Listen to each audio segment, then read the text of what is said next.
ஓம் ஓம் ஓம். குரு பிரம்மா குரு விஷ்ணு குரு தேவோ மகேஸ்வர குரு சாட்சாத் பரபிரம்மா தஸ்மை ஸ்ரீ குரவே நமः. அகண்டமண்டலாக்காரம் வியாப்தம் ஏன சராச்சரம் தத்பதம் தர்ஷிதம் ஏன தஸ்மை ஸ்ரீ குரவே நமः. காயத்ரி மகாவிக்யானத்துக்கு இன்ட்ரடக்ஷன். பாரதிய சம்ஸ்கிருதிக்கு ஆதாரமே காயத்ரி ஜபந்தான். அது பிரமாணம். காயத்ரி தேவிய அம்மானா யஜ்யத்தை அப்பான்னு சொல்லலாம் அப்படின்னு நம்ம உபாசனை பண்ணுறோம். காயத்ரி மந்திரம் அதனோட அர்த்தம், உபாசனா மார்க்கம், இதை பற்றி தெரிஞ்சுப்போம். எல்லாரும் சேர்ந்து ஒரு தடவை காயத்ரி ஜபம் பண்ணலாம்.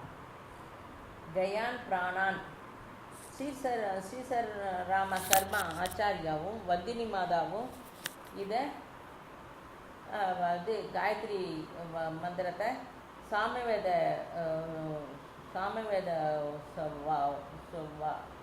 சவுண்டில் சொல்கிறா. அவள் சொல்கிற மாதிரி அவளோட சேர்ந்து நம்ம 24 தடவை காயத்ரி செஞ்சால் அவள் நம்மளை ரட்சிக்கிறாள். அப்படிப்பட்ட காயத்ரியை 2 வித ரூபத்தில் சொல்கிறா. உபாசனா ஜபம். ஜபமும் செஞ்சுட்டு அர்த்தமும் புரிஞ்சுட்டு செஞ்சால் ரொம்ப ரொம்ப நல்லது. ஒரு நியமம் வச்சுட்டு செய்யணும். ஜபம் செய்யறது, அர்த்தம் புரிஞ்சுக்கிறது, மனசில் அந்த ரூபத்தை நன்னா விஷுவலைசேஷன் பண்ணிக்கிறது. கமலம் தாமரை மீது அம்சவாகினி, அன்னத்து மேலே அம்பாள் உட்கார்ந்துருக்கா. இடது கையில் வேதம், ரைட் கையில் கமண்டலம். சம்பூர்ண விவரமும் மறுபடியும் சொல்கிறேன். மூர்த்தியை தியானம் செய்யறது அல்லது சவிதா தியானம் செய்யறது, அதாவது உதிக்கிற கோல்டன் கலர் சூரியனை தியானம் பண்ணுறது. காயத்ரி உபாசனை செய்ய அதை பண்ணி, அதாவது காயத்ரி ஜபம் அந்த மூர்த்தியை தியானம் பண்ணிட்டும் காயத்ரி ஜபம் பண்ணலாம். அல்லது உதிக்கிற சூரியன் அப்படியே மேலே வர கோல்டன் கலரில் அதை நினச்சிட்டும் உபாசனை பண்ணலாம். ஜபம், மந்திரம், அர்த்தம், இது 3த்தையும் பற்றி விவரமாக சொல்கிறேன். ஓம் அப்படின்னா பிரம்மம், பூ அப்படின்னா பிராணஸ்வரூபம், புவக அப்படின்னா துக்க நாசனம் ஆறுது, ஸ்வ அப்படின்னா சுகஸ்வரூபம், தேஜஸ் ரூபம். இது குரு கூறினது. தத் சவிதூர் அப்படின்னா தேஜஸ் வந்தது, பிரகாசமான சூரியன் பகவான் அவரே அப்படின்னு சொல்கிறோம்.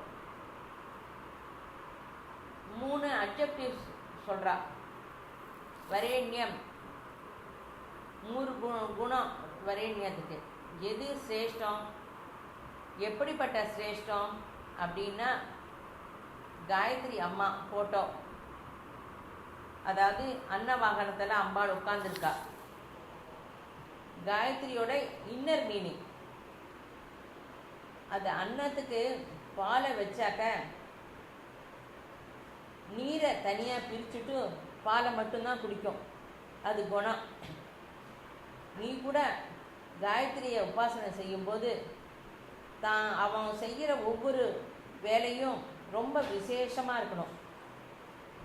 அனாவசியமாக இருக்கிறத ஒதுக்கி தள்ளணும். அனாவசியத்தை பற்றி பேசக்கூடாது.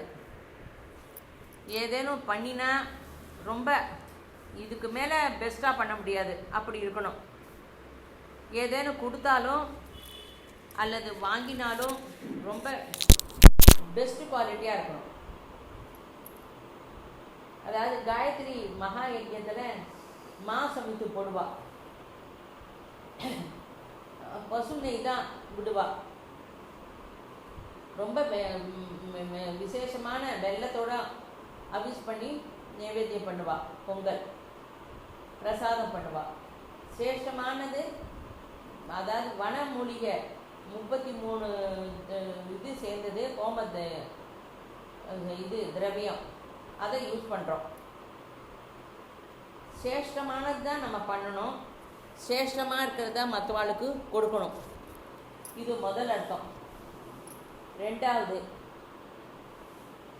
பர்க அப்படின்னா பாப நாசனம் ஆனது. ரொம்ப அற்புதமான மீனிங். இக்காலத்தில் தேச கால பரிஸ்திதியில் அணுவிலேருந்து உற்பத்தி ஆகும் ரேடியம் ரொம்ப விபரீதமான எஃபெக்டாக இருக்குது.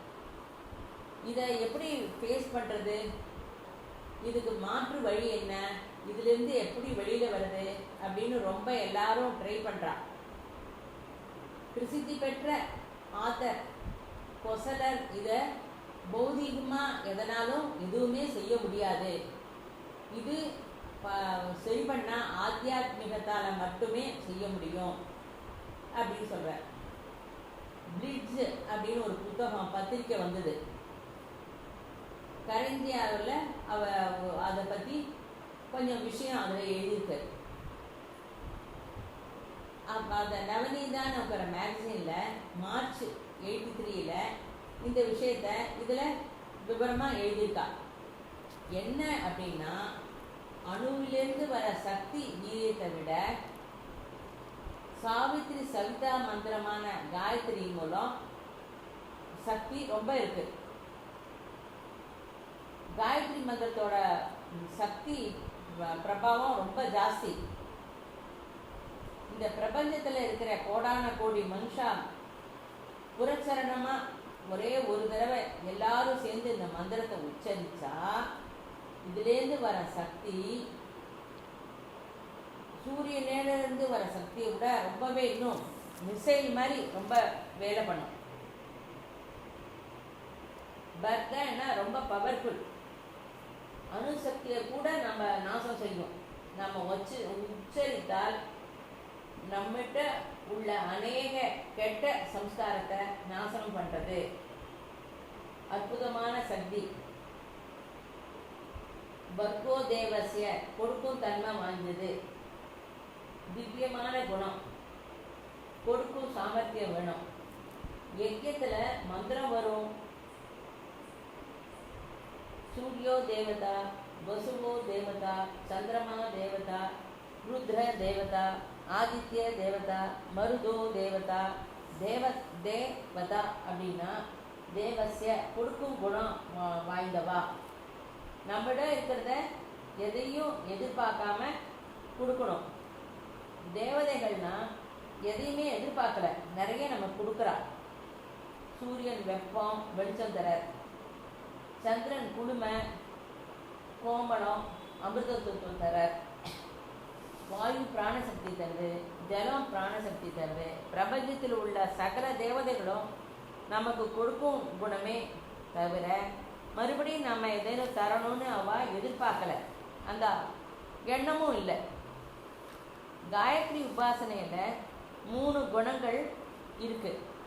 வரேண்யம் சிரேஷ்டமானது. நாம் எதேனும் ஸ்வீகரிக்கணும் அப்படின்னா ரொம்ப சிரேஷ்டமானது தான் ஸ்வீகரிக்கணும். அதை தான் மற்றவாளுக்கு தரணும், அதையே உபாசனை செய்யணும். ஜென்ம ஜென்மமாக செஞ்ச பாவம் சம்ஸ்காரம் போக அற்புதமான வேலை செய்யுது காயத்ரி மந்திரம். 3வது குணம் கிவ், கொடுக்கும் குணத்தை அபிவிருத்தி செய்துக்கணும். சவிதா தேஜஸ் சிரேஷ்டம், கொடுக்கும் குணத்தை தாரணை செய்கிறேன். அவர் நம்ம புத்தியை பிரச்சோதையார் சன்மார்க்க வழியில் திருப்பணும் அப்படின்னு கேட்குறோம். மகா அர்த்தம் புரிஞ்சுட்டு காயத்ரி மாதா ஜபத்தை நாம் பண்ணினா ரொம்ப நல்லது. ஓம் அப்படின்னா பரபிரம்ம ஸ்வரூபம், பிராணஸ்வரூபமான துக்க நாசனம் செய்பவராக சுகஸ்வரூபமான சவிதா தேவியை என்னிடம் சிரேஷ்டமான குணம் தாங்கோ அப்படிங்கிறோம். பர்க அப்படின்னா பாபத்தை நாசம் செய்கிறது. தேவசிய குணத்தை கொடுக்கணும். அபிவிருத்தி செஞ்சுக்கணும். இன்னொருத்தருக்கு கொடுக்கணுங்கிற ஒரு எண்ணத்தையும் அந்த அபிவிருத்தி நம்மகிட்ட இருக்கிறத அதை இம்ப்ரூவ் பண்ணிக்கணும். அதை நான் தாரணை செய்கிறேன் அப்படின்னு. அப்படிப்பட்ட